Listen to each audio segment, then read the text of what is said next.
back to the channel, guys. We're no-tilling some corn. Figured we'd show you guys what we're doing. As you can tell, this ground is not tilled, hence the no-tilling factor. A lot of guys do it. A lot of guys are big conventional guys if they think you have to till the ground. This saves a lot of time and a lot of money, as you don't have to A, have the investment of the equipment to till the ground, and B, you don't have to have the time in tilling the ground. We know a lot of guys who still do very well with it. This is my second year now doing crop farming, so we're just doing some testing and to see. This, we're using our planter. We'll show it here in a second, but it comes along the ground and it has two wheels that are called openers, and they're kind of like this, and as they turn, they're angled so that it opens the ground up. And then you have also have gauge or depth wheels that are right beside those that only allow them to go into the ground so much. So they go into the ground, they open it up. The seed tube is right behind it. It drops the seed in the ground, and then you have your closing wheels behind that. And that's what does this little action here and here, as you can tell. The wheels push that V back together and close the seed in.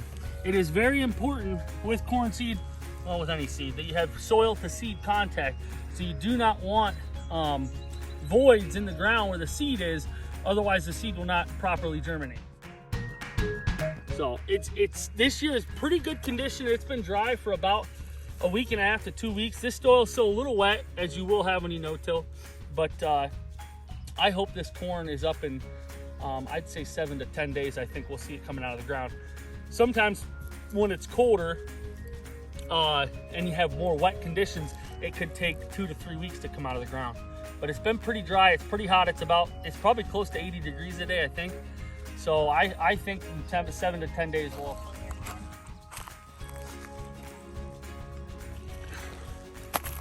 Right here's a very good example of that. So this was the opener wheels had been going in, but the closing wheels had not yet hit the ground. So they hit the ground right here. So you can see where the openers are right here, and then the closing wheels hit the ground and start pushing it back shut.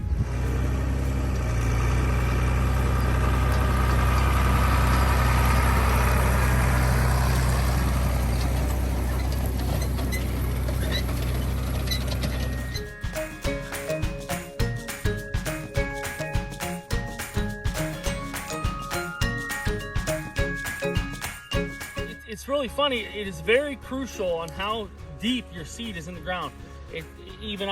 Before I started, people just go out there and dump seed in the ground, get fertilizer, and it grows crop. Especially with corn seed, it is very important that it is between, even an inch should probably be okay, but you want to be between 1.5 inches to 2 inches in the ground. Any deeper than 2 inches and it'll die, it'll rot, and any less than 1 inch, it'll get too much heat and not enough moisture, and it'll also die. So it's pretty crazy. It's kind of very important how deep your seed is. Now most planters are set up that they'll put it to that, but you do have to have it set right. So we were digging here just a minute ago, and we're gonna dig back again. We're checking our seed depth. So this is our V right here. It was closed up. It was closed up right here. So we're digging down and we're looking for seed, and right there's one. So right there is a seed, and I'd say we're probably just over right around 2 inches, something like that.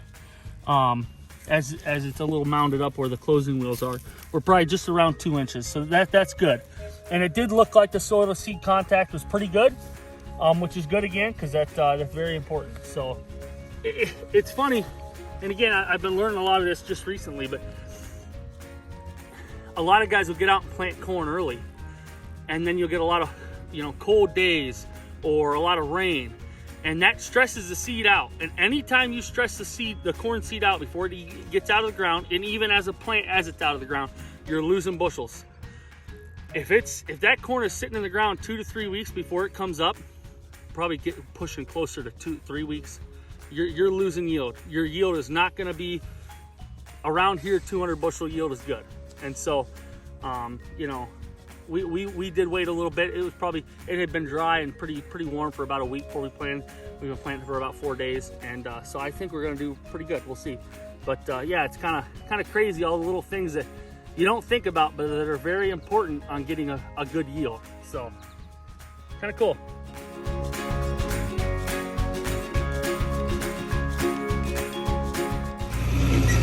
the seed in the ground, we're also putting fertilizer in the ground as is going to be shown. But this is our fertilizer right here. There's a little bit right here. This is granular fertilizer, and it's triple 19. So it's 19% nitrogen, 19% phosphorus, and 19% potash. And so we put that in the ground about 5 to 6 inches away from the seed in the ground right here in this slot. So you can't put it, if it touches the seed, it will burn the seed and kill it. So you don't want it right on top of the seed, but you want it close enough that seed's gonna be able to grab it. So we put that in the ground about 5 to 6 inches away, about 2 inches down as well. And so that seed it'll start growing, it'll start getting roots, and it'll take that fertilizer up as it grows. So this was soybeans last year. We're no-tilling corn into it. I like to rotate corn, beans. The reason being, soybeans produce nitrogen, and they like to take on organic matter and phosphorus and potash. Okay, your corn loves nitrogen. It just takes on tons of nitrogen. So they kind of go hand in hand. They complement each other. So when you're going into corn, you have lots of extra nitrogen in the ground for the corn, and then when you're going back to soybeans, you have lots of extra organic matter in the soil as well for the beans. A lot of guys who do just soybeans for several reasons. One being it's a lot cheaper of input cost. B, it's a lot easier. There's a lot less material you have to deal with because you get about a quarter of the, a quarter to a third the yield you get with corn. So there's a lot less material you have to deal with. And then again, the input costs are much less. Yeah, he's planting right now. He's coming back and he is following this line right here. So you have markers on the planter. And as you go down, as you be going away, your left marker be down. As you turn around, the left marker comes up and your right marker goes down. And it makes a line for you in the sod, as you can see. And as you come back down, you follow that line. And that is how you get your 30-inch spacing between the planter.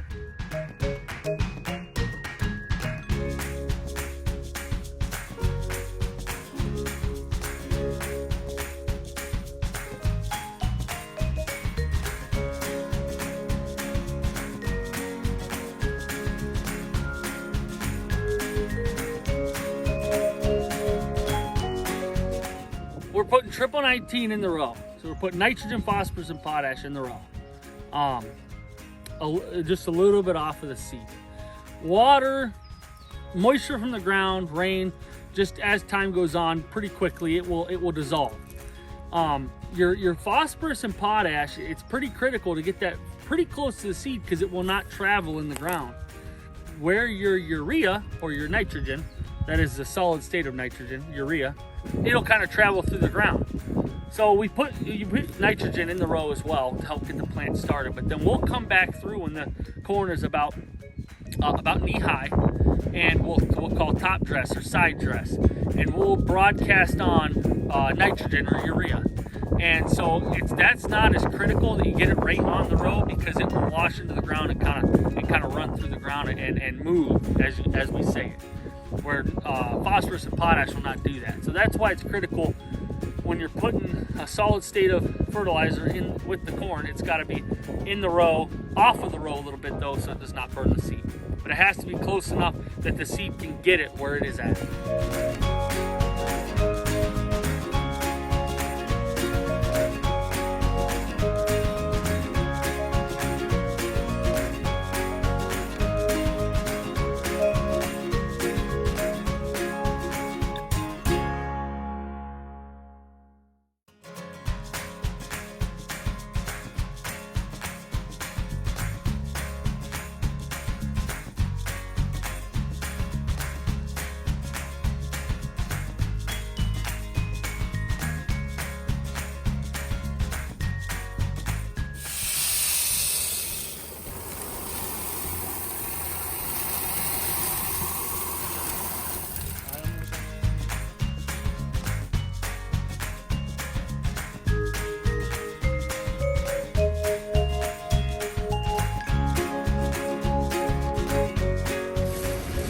Typically, the kernels toward the end of the ears are round, and the center of the ears are flats.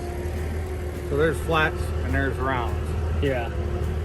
Now they used to size everything And either small, I got them either both. small, I got and them both. both right there. Used There's to a be, flat, and round. so let's see, that'd probably be a medium. That's probably a medium flat and a medium round. When you bought your seed, you had to have plates for whatever. So if you bought a corn planter, you had a plate for small, medium, and large, rounds and flats, and you bought your seed accordingly to match your plates. But it's not nearly as precise as the modern planter. Yeah.